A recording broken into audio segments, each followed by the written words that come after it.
와, 이 주식도 화학. 이야기하면 정말 화학. 제 스타일을 아실 것 같아요. 건설, 화학 뭐 이런 거 보면은 아, 얘는 진짜 저렴한 거 사는구나. 남들이 정말 안 좋아하는 거, 싫어하는 거 이거 산다는 건데, 화학주가 돈을 엄청 버는데 지금 주가가 안 오르고 있습니다. 어떤 걸로 화학이라고 그래요? 일반적으로 석유를 사와서 그거를 가지고 이제 뭐 플라스틱이라던가 뭐 소재, 섬유, 나일론 이런 걸 만드는 걸 이제 화학이라고 해요. 그래서 이제 플라스틱의 수요라는 거는 우리가 알고 있는 이제 공산품들의 수요라는 걸 일치하잖아요. 네. 그럼 우리가 물건들, 뭐 공산품이나 이런 걸 많이 사들인다는 거는 경제가 좋을 때란 얘기죠. 경제가 조금만 좋아지면 플라스틱 수요가 확 늘어나고, 경제가 조금만 나빠져도 플라스틱 수요가 확 줄어들어요. 뭐 섬유도 마찬가지고 옷도 그렇잖아요. 그래서 이 화학 같은 경우는 경기가 좋아지면 주가가 확 오르고 아닐 때 뚝 떨어져요. 대표적으로 2008년 서브프라임 때 화학주들 주가가 진짜 안 좋았어요. 세계가 망할 것 같은데 누가 지금 뭐 돈을 쓰겠어요? 그랬는데 2009년부터 경제가 갑자기 좋아지기 시작하면서 2011년까지 2년 동안 화학주가 7배 오르는 것도 있었고 15배 오른 것도 있었습니다. 어디 잡주도 아니고 LG화학이 7배가 올랐고요. 롯데케미칼이 15배 올랐었어요. LG화학. 네. 그래서 이제 뭐 화학주 중에서 LG화학은 근데 주가가 좀 비싸요. 퍼가 15배 정도 되는 이유가 그 배터리를 가지고 있기 때문에. 이제 어떻게 보면 화학은 저평가지만 배터리가 고평가니까 약간 중화가 된 상태죠. 그리고 또 이제 LG 에너지 솔루션이 1월 달에 상장을 해요. 그러면은 이제 우리가 말하는 물적 분할이다, 뭐 더블 카운팅이다 이러면서 조금 저평가 요소가 될 수 있어가지고 LG화학은 지금 저렴하지 않은 상태. 그러면은 롯데케미칼이 전방위적으로 굉장히 화학 사업을 많이 하고 있거든요. 롯데케미칼은 PER이 5배 정도예요. 나름대로 저렴하다. 그리고 배당 수익률이 4% 넘을 거예요. 그래서 나름대로 나쁘지 않다 이렇게 볼 수 있고, 뭐 그 외에 또 석유 사업을 크게 하는 회사 중에 하나가 금호석유라고 있습니다. 네. 예, 여기도 지금 PER이 2배 정도 돼요. 괜찮네요. 엄청 저평가예요. 그러니까 사람들이 이러는 거예요. 내년에 경기가 좋아지지 않을 거라 보는 거예요. 지금 돈 잘 벌어도 내년에 안 좋을 거잖아. 근데 만약에 코로나 끝났어요. 아니네? 라고 하는 순간 확 오른다. 네, 할인 쳤던 것들이 다 올라가는 거겠죠. 네, 그래서 되게 뭐 아니면 도일 수도 있다.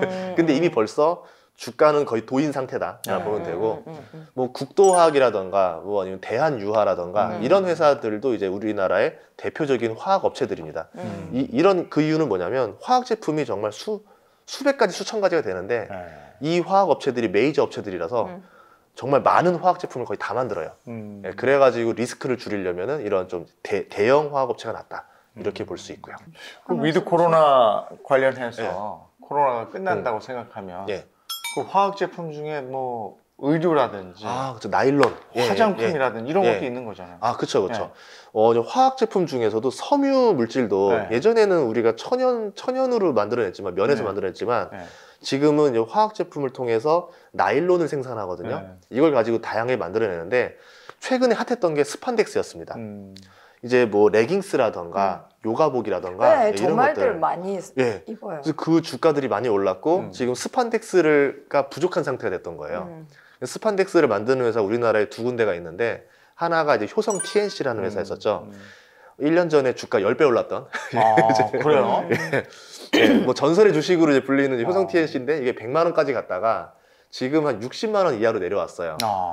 그러고 있고, 또 TK 케미칼이라는 회사가 있는데 여기도 스판덱스를 많이 만듭니다. 그래서 이 스판덱스가 오른다, 앞으로 의류가 또 핫하다, 그러면 또 이 회사들을 바라볼 수도 있고요.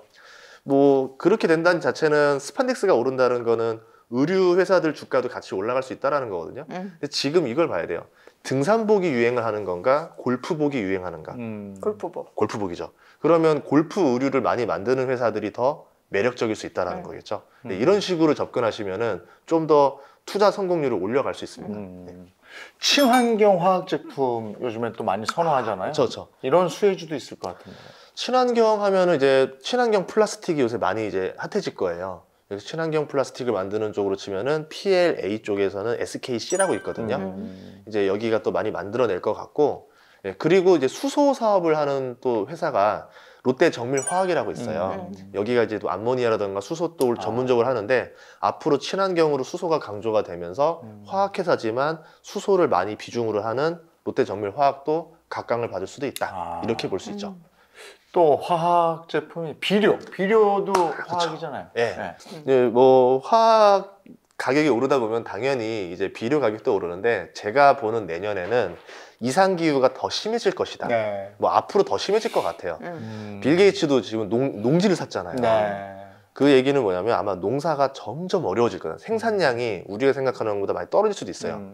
그렇게 됐을 때는 척박한 토지에서도 더 많이 수확량을 낼 수 있는 종자를 개발하는 회사라던가 비료 회사들이 각광을 받을 수밖에 없거든요.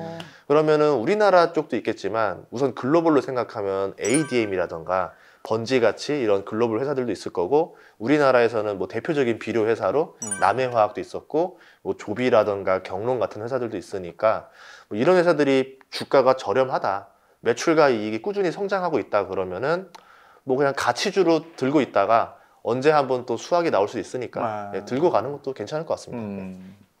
화학 전반적으로 알아봤고요. 이제 두 번째입니다. 두 번째는 저는 정유 오일? 예, 오일입니다. 정말 다 의외죠. 이 좋은 것들 다 남기고 네. 콘텐츠, 엔터, 달라요. 메타버스 네. 그 이유는 저렴해서.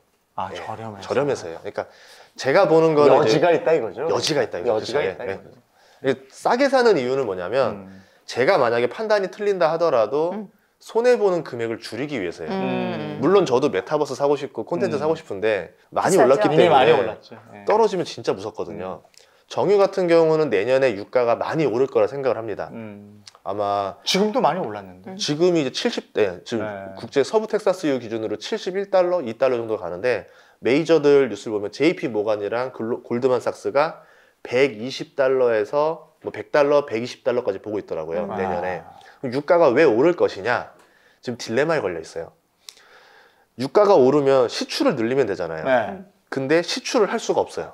그런가요? 친환경 때문에. 시추를 하는 순간 탄소가 배출되지 않느냐. 그러면 시추하는 기업은 나쁜 기업이다. 나쁜 기업이니까 이 기업들한테는 돈을 안 빌려주겠다. 근데 이 시추라는 게 로또거든요. 뚫었을 때 나올 수도 있고 안 나올 수도 있단 말이에요. 그렇기 때문에 자기 돈으로 다 하면 망하는 거고 투자를 받아서 들어가야 되는데 은행들이 돈을 투자하지 않겠다라고 하는 겁니다. 그러면 기업들 입장에서는 나는 정말 지금 석유 가격이 비싸지니까 좀 물가 안정을 위해서 시추를 해주고 싶어도 나쁜 기업으로 찍힐까 봐 못하는 거예요. 그럼 공급은 막혔어요. 근데 석유라는 거는 수요가 계속 늘어납니다. 인구가 늘고 소비가 늘기 때문에 여기에 코로나마저 끝나면 석유 소비는 더 늘어나요. 그럼 늘어나는데 생산을 할 수가 없어요. 증설할 수가 없어요. 그럼 유가는 치솟게 되겠죠. 그럼 유가가 계속 올라가게 되면은 정유주들이 주가가 많이 오릅니다. 아니 저는 유가가 제일 웃긴 게요. 얼마 전까지만 해도 거저 가져가라고 그래도 맞아요. 그 물류비 든다고 안 가져갔어요. 근데 이게 어느 아침에 이렇게 올라가니까 난 이건 종잡을 수가 없는 거예요. 유가 예측하는 게 쉬운 일은 아니에요. 정말 어려운 일 중에 하나인데 이제 그런 건 있어요. 유가가 꾸준히 계속 올라가게 되면 정유주가 돈을 많이 벌어요. 그러니까 화학주도 그렇고 식품주도 그렇고 건설주도 그렇고 그러니까 이 가격이 막 심하게 출렁이지 않은 상태로 꾸준히 올라가게 되면 얘네도 이렇게 생각하는 거죠. 앞으로 계속 오를 거니까 미리 사두자. 그래서 그 차익이 또 생기고 그러는 거예요. 그러니까 지금 한 70달러 때 미리 3개월치, 6개월치까지 싹 사놨어요. 그런데 유가가 80달러가 됐어요. 그러면 돈을 버는 거죠. 근데 이제 70달러인데 계속 오를 줄 알고 많이 사놨는데 갑자기 유가가 60달러로 떨어져요. 그럼 여기서 손해가 커지겠죠. 그렇죠. 그렇기 때문에 정유주 같은 경우는 유가가 꾸준히 오를 때 오르더라. 2009년에서 2011년 때가 그래서 정유주, 화학주가 유가가 쉬지 않고 계속 올라가니까 돈을 많이 벌었던 해였었던 거죠. 정말 이 초기 감각이 굉장히 뛰어나고 살아있어야 될 것 같아요. 근데 저는 이게 정유주 이런 거는 안 될 줄 알았어요. 왜냐하면 전기차 나오고 지금 온통 수소 전기 얘기만 하니까 사양 산업 같죠. 사양 산업 같은 느낌인 거예요. 그래서 안 오르는 것도 있을 거예요. 시장 참여자가 사야 오르는 거니까 주식이. 그렇죠. 예. 자, 대망의 1위입니다. 주식 가방에 담을 가장 중요한 1위는 맞춰보자. 좋습니다. 네, 맞춰보시죠. 그린 뉴딜. 에? 메타버스? 메타버스 아니에요? 메타버스. 아니 근데 메타버스, 전기차, 반도체, 여행, 다 해. 다 좋아요. 진짜 다 좋아요. 걸리게. 뭘까? 생각해보니까 반도체가 가야 되긴 하는데 네. 저는 픽을 딴 걸 했네요. 저는 전기차를 했습니다. 전기차. 전기차. 네. 이게 왜 그러냐면 한 철학에서 쭉 이어진 건데 네. 다 지금 뭐냐면 임금이 비싸지고 유가가 비싸진다라는 가정하에 본 사업들이잖아요. 유가가 올랐을 때 이것들이 다 올라가는 거예요. 전기차도 뭐냐면 기름값이 비싸졌을 때 우리가 2010년, 2011년에 하이브리드 차가 등장했어요. 네. 그때 등장한 하이브리드 차를 저 아직도 타고 있는데 그 이유는 뭐냐면 기름값이 너무 비싸니까 하이브리드 차를 타면은 유류비를 줄일 수 있다. 그래서 많이 샀거든요. 그럼 전기차도 이번에 유가가 많이 올라가게 되면 사람들이 차를 살 때 고민하는 거죠. 저부터도 그러거든요. 가솔린을 살까 디젤을 살까 이러다가 가솔린은 기름값이 비싸서 못 살 것 같고 디젤은 또 요소수 사태 날까 봐 또 무서워서 못 사겠고 전기차 어차피 전기차 시대 열린다라고 하니까 그냥 전기차를 사자. 이렇게 되는 수요가 굉장히 많을 거라는 거죠. 맞아요. 그럼 내년에는 우리가 생각하는 것보다 더 큰 수요가 터질 수도 있다. 그리고 이제 코로나가 끝나고 위드 코로나가 되면은 이제 운송도 늘어야 되고 사람들 여행도 많이 갈 거고 이제 출퇴근도 이제 활발해질 거기 때문에 자동차가 굉장히 많이 수요가 늘어나지 않을까. 그리고 또 이제 코로나 동안 차량용 반도체가 부족해서 차를 주문해도 차가 안 나왔었어요. 뭐 6개월, 맞아요. 9개월 네, 이렇다 네. 그러더라고요. 그럼 이제 코로나 끝나고 나면 이 공급난이 해결이 되면서 계속 이제 공급이 될 거 아니에요. 그러면 이제 전기차 회사들은 공장을 풀 가동해도 그 공급을 따라갈 수 없다라는 거죠. 그럼 전기차 가격이 계속 올라갈 거예요. 올라가도 사람들이 산다고 하니까 가격도 올리고 공장은 늘릴수록 계속 늘어나고 그렇게 됐을 때 수혜 볼 만한 기업이 뭐가 있을까 이렇게 생각해 본 겁니다. 그럼 테슬라예요? 테슬라가 가장 대표적이겠죠. 네. 그- 우리나라에서는 어떤 차가 있어요? 현대차. 우리나라에서는 기아. 현대 기아밖에 기아. 없어요. 아니 근데 이제 우리나라만 볼 게 아니고 신흥국을 보면요. 네. 중국이 그렇게 또 전기차에 앞서간다고. 맞아요. 그 워렌 버피트 투자한 회사 중에 하나가 비아디라고 중국 중국의 테슬라예요. 여기가 되게 매력적인 게 보통은 전기차만 만드는 회사, 배터리만 만드는 회사가 있는데 여기는 두 개 다 만들어요. 그래서 중국에서 시장이 저거 굉장히 가지고 커요. 있어요. 아니요, 없어요.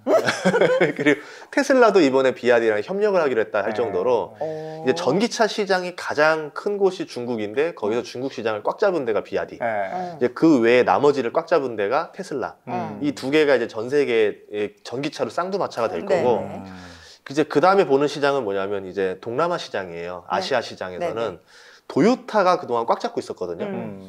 근데 여기를 현대차가 치고 갈 수도 있다고 보는 거죠. 예전에는 잘 몰랐어요. 예전에는 동남아시아나 이런 데를 쫙 다니면 뭐 혼다나 이제 뭐 도요타가 다 장악을 했는데 최근 들어서 보니까 현대차 비중이 계속 늘어나고 있어요. 네. 그리고 이제 한류가 콘텐츠가 인기가 있잖아요. 그러면서 이 현대 기아가 아시아에서 조금 더 이제 브랜드 가치가 많이 올라갔을 것이다.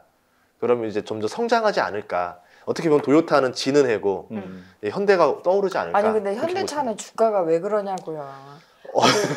근데 기아가 PER이 7배고 현대가 이제 10배가 안 돼요.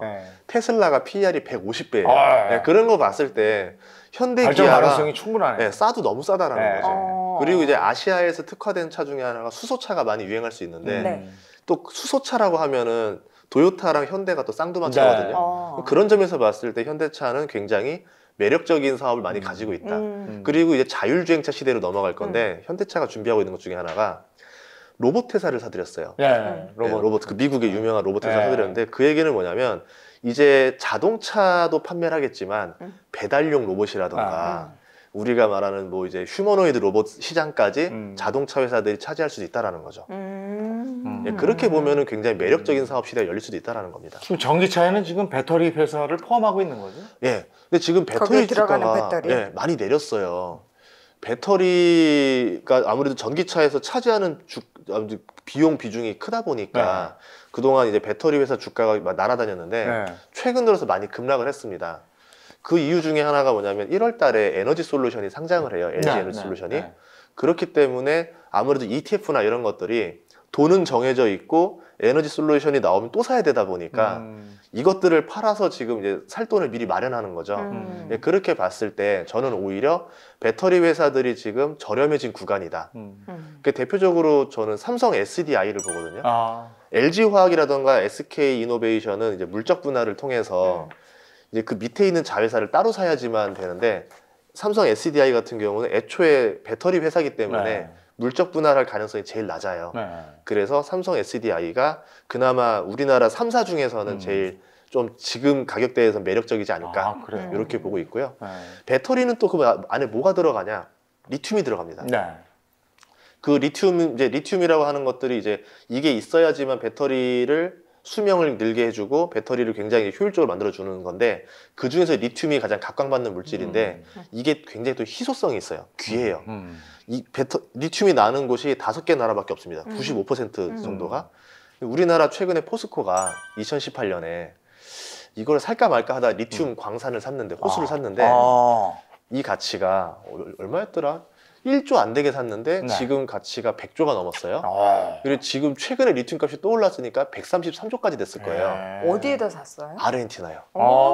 그래서 지금 어떻게 하냐면 이거 가졌으니까 뭐냐면 생산해야 되잖아요. 그래서 최근에 나온 뉴스가 거기에 지금 리튬 공장을 짓고 있습니다. 포스코에서? 네, 그럼 2년 뒤부터는 이제 아르헨티나에서 포스코 공장에서 리튬이 막 생산될 거거든요. 그럼 포스코는 어떻게 봤을 때 굉장히 매력적인 사업을 많이 가진 회사다.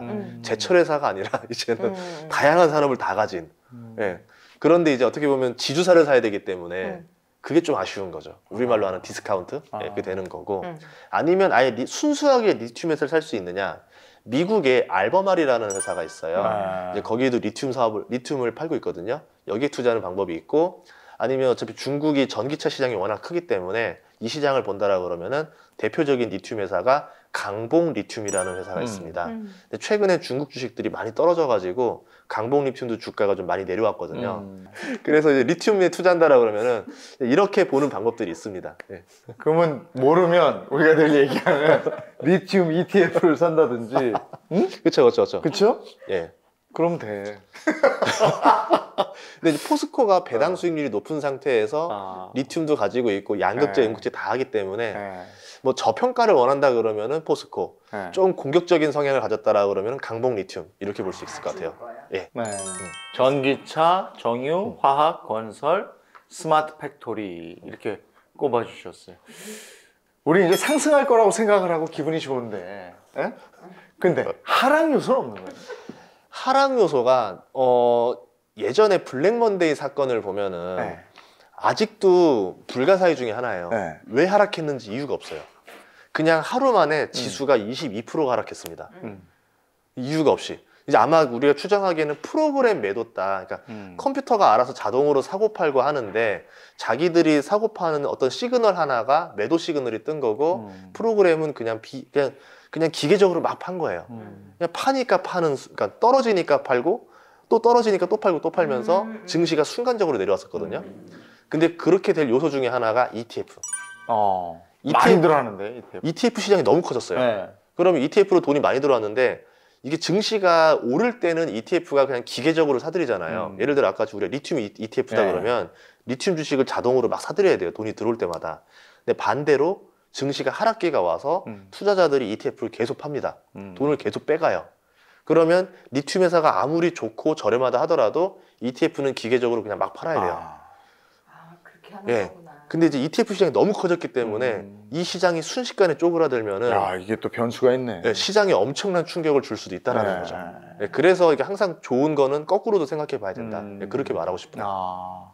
또 다른 건 없겠습니까? 이제 하나는 이제 중국 리스크인데요. 중국에서? 약간 찝찝한 거예요. 그러니까 내년에 찝찝하대잖아. 내년에 지금 저 동계 올림픽도 있고 지금 찝찝하시대잖아. 아니 그리고 이제 정치도 안정될 거고 다 괜찮은데 그 이유는 부동산 때문에 그래요. 부동산. 중국이 미중 무역 분쟁을 계속 거치고 하면서 경제 성장 모델로 뭘 했냐면 건설을 했어요. 내수 건설. 건설 경기를 일으켜 가지고 경제 GDP를 끌어올렸습니다. 아무래도 이제 정치적인 이유도 있기 때문에 GDP 상승률을 계속 높게 유지를 해줘야지만 유리하거든요. 그래서 그러니까 좀 경제 위기가 올 때마다 건설 부양을 하면서 키웠는데 건설이 큰다라는 건 부채가 같이 커진 거예요. 근데 이게 지금 헝다 사태부터 시작해가지고 슬슬 이제 한계점까지 도달한 거죠. 그러면 중국 입장에서는 이거를 이제 부동산을 더 키우게 되면 집값이 올라가니까 빈부격차가 심해지잖아요. 그러니까 건설로 부양하자니 찝찝하고 건설을 이제 멈추고 뭐 다른 걸 해보자 하니까 아직 지금 뭔가 좀 공백이 생겼고 그러다 보니까 이제 내버려 뒀더니 지금 막 건설회사들이 힘들다라고 하면서 막 이제 뭐 디폴트다 막 이런 얘기가 나오면서 경기가 수축됐었거든요.